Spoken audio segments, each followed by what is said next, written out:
Hi, this is Dale Buchanan, the host of Puppy Talk Podcast.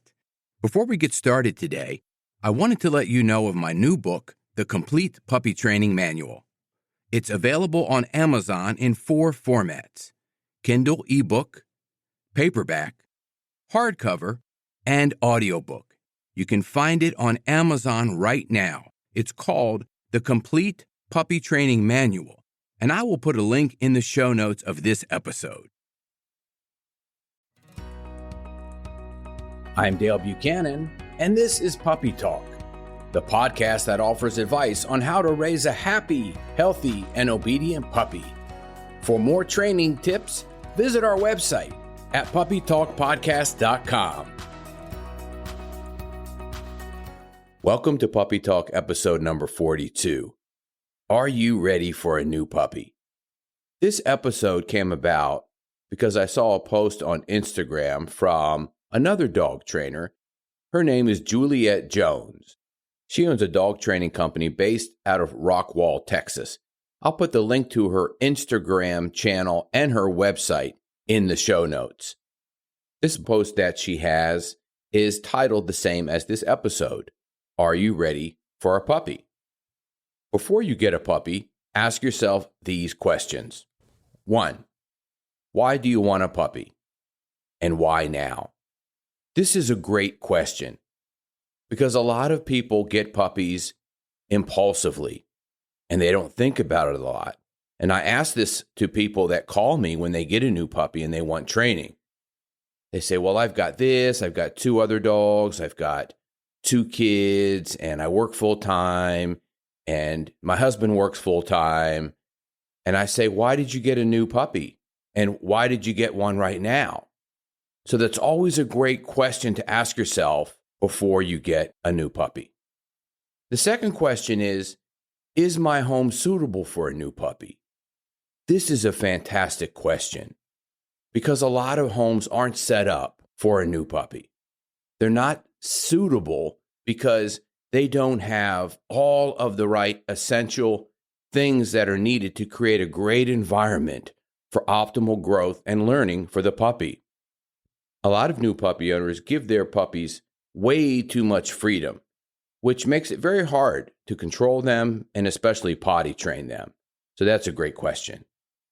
The third question is your entire family ready for a puppy? And I run into this a lot. If there's a family with husband and wife and 2 or 3 children, everybody should be on board with owning a new puppy and taking responsibility to help raise that puppy. Usually it's not the case. Usually there's somebody in the family, more than one person sometimes, that has no interest in the puppy whatsoever. And that creates a lot of challenges and a lot of obstacles for the puppy to learn properly. Because the puppy has to have the conditioning and learn associations that everybody in the family wants. So if one person allows it to jump on them and the other person doesn't allow the puppy to jump on them, then there's conflict for the puppy and it gets confused. The next question is, will my current pet be okay with sharing their home?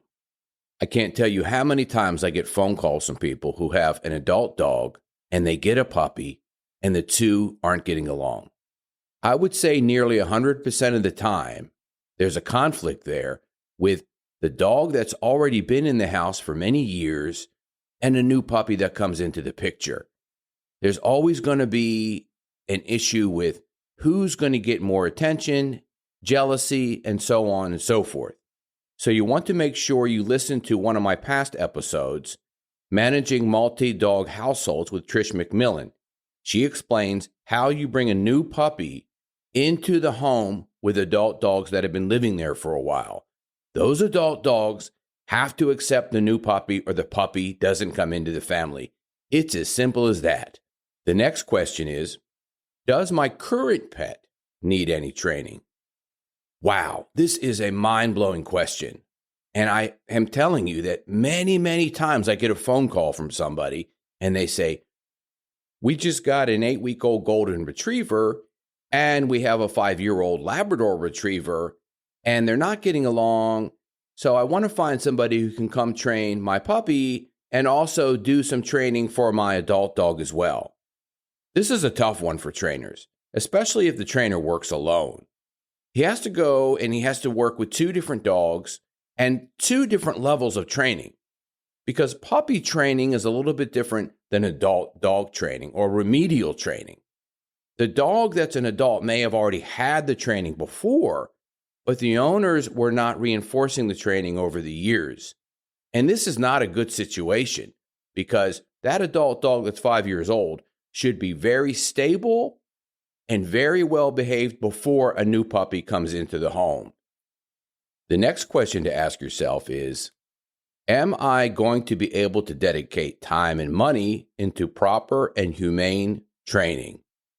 This is a huge deal, because a lot of people, when they get a puppy, they think they could send it off to a trainer for a couple of weeks, and the puppy comes back to them, and it's going to be completely trained.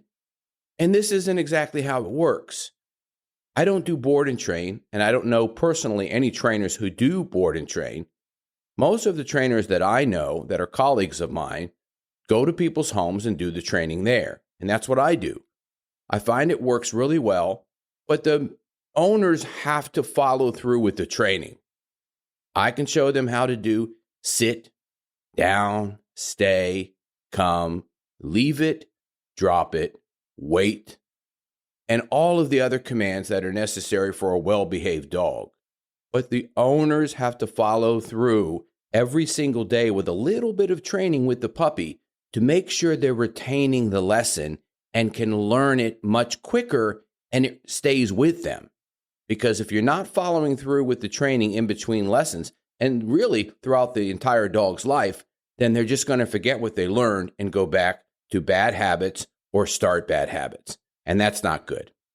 And the final question on the list is, am I able to afford the veterinary cost and the grooming cost associated with this puppy? I know for Dixie, she's a mini Australian Shepherd. She had some medical and some health issues when I first got her, and she had Giardia on and off for 9 months straight. And it cost a lot of money to get testing for her and to figure out if she was okay. She's almost 2 years old now, and she ends up being okay. However, you want to make sure that you're prepared for anything financially when it comes to getting a new puppy, because anything can happen. And the monthly expenses for food and grooming is something you're going to need to consider and put it into your budget. So make sure that you have gone through all of these questions and asked yourself everything on this list before you get a new puppy. In Juliet's post on Instagram, she goes into a little bit deeper aspects of owning a new puppy if you've said yes to all the questions we've already asked so far. And these questions are, what breed or mix of breeds is right for my lifestyle? What behaviors and health issues is that breed genetically predisposed to? What vet will I use? What groomer will I use? What trainer will I use? What house rules will I set up? How can I set up my home to prevent unwanted behaviors before I bring the puppy home? What will our routine be? And who will be responsible for what care? And she goes on to say, I encourage anyone who is considering adding a puppy to their home, regardless of the time of year, to reach out to a certified professional dog trainer before you get the puppy so they can help you answer all of these questions. I personally have done many consultations like this. When people call me and they say, I'm thinking about getting a new puppy. What do you think about this breed or that breed? Or what do you think about my situation? I'm a single parent and I have a young child. And let me tell you, I am 100% upfront and honest with them every single time.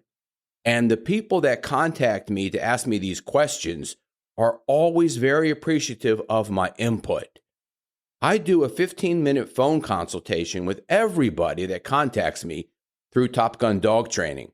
I'll put the link to my website in the show notes. One final word is, don't go online and read too many articles from unreliable sources and watch too many videos on YouTube, because you're going to get confused and frustrated. Find one or two reliable sources that are local to you that you can call and talk to on the phone and have a nice conversation with if you have any concerns or any questions about bringing a new puppy into your home and into your family. I hope this information was helpful for you. If you are interested in supporting this show, you can do one of two things. First of all, check out our sponsor, MendotaPet.com. The link is in the show notes. Secondly, you can buy me a coffee, and that link is also in the show notes connected to our website, puppytalkpodcast.com. Thank you and have a great day. This is Dale Buchanan, host of Puppy Talk Podcast. I have an announcement of a new book that I just published called Potty Training Your Puppy. It's available on Amazon in Kindle and paperback, soon to be available on audiobook. You can find out all the details of this book using the link in the show notes. It's called Potty Training Your Puppy. It's a comprehensive book with a simple and effective way to help potty train your puppy, and it really works. Check out the link in the show notes.